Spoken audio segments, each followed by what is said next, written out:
1 minute. That's all it took.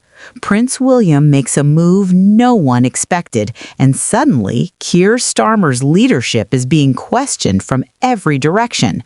What just happened could change British politics overnight.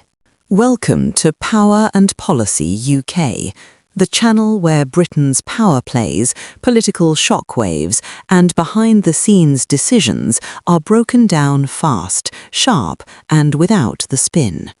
The last 60 seconds have completely changed the political temperature in Britain, and the shockwaves are still rippling outward. What began as a routine day in Westminster has suddenly turned into a moment people will argue about for years. Prince William, a figure normally associated with continuity, calm, and carefully maintained neutrality, has become the unexpected center of a political storm. And in the same breath, commentators are openly asking whether Keir Starmer's leadership has reached a breaking point. To be clear, this is not about a formal royal decree or a dramatic speech from a palace balcony. That's not how power works in modern Britain.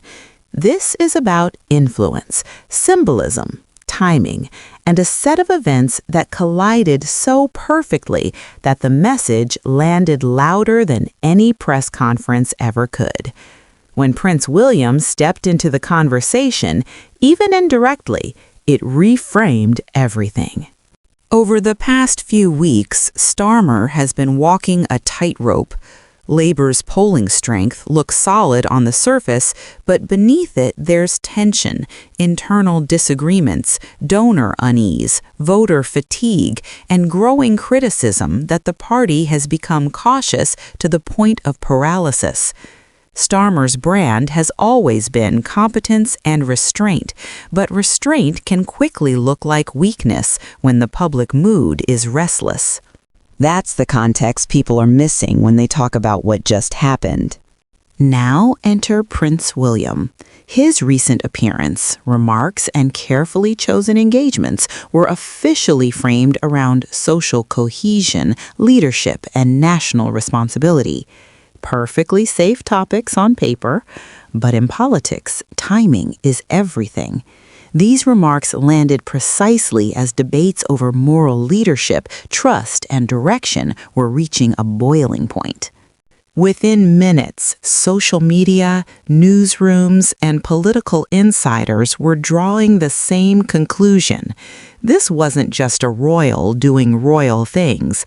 This was a signal. The royal family doesn't intervene directly in party politics, but they do shape the emotional climate of the nation. William, in particular, represents the future of the monarchy, and by extension, stability beyond party lines. When he emphasizes values like accountability, service, and unity at a moment when an opposition leader is struggling to define his own moral authority, the contrast is unavoidable. You don't have to say a name for people to connect the dots. What made this moment explosive is that it exposed Starmer's biggest vulnerability. His leadership depends on being the adult in the room, the safe alternative, the man who restores trust after chaos. But when a non-political figure appears to embody that role more convincingly, even unintentionally, it creates a vacuum, and politics hates a vacuum. Within minutes, Labour insiders were reportedly scrambling. Some brushed it off as media overreach, others privately admitted the optics were brutal. Commentators on both the left and right seized the narrative. The right framed it as proof that Starmer lacks authority. The left questioned whether Labour has lost its emotional connection with the country. Neither conversation is comfortable for a leader trying to project inevitability. This is why people are saying Starmer is finished, not because he has resigned or lost an election, but because moments like this change momentum. Politics isn't only about policies and manifestos, it's about who looks like they belong in the role of national leader. For a brief but powerful moment, Prince William occupied that mental space for millions of people, and once voters imagine an alternative source of leadership, even a symbolic one, it's hard to unsee it. There's also a deeper layer here. Britain is in a strange phase where trust in institutions is low, but the hunger for stability is high. The monarchy, for all its controversies, still represents continuity. When William speaks about duty and long-term responsibility, it resonates in a way party politics currently struggles to match. Starmer's challenge is that his message often sounds managerial at a time when people want conviction and vision. The irony is that Prince William didn't have to criticize anyone. He didn't need to raise his voice or break protocol. The intervention, if you can even call it that, was subtle, and subtlety is often more powerful than confrontation.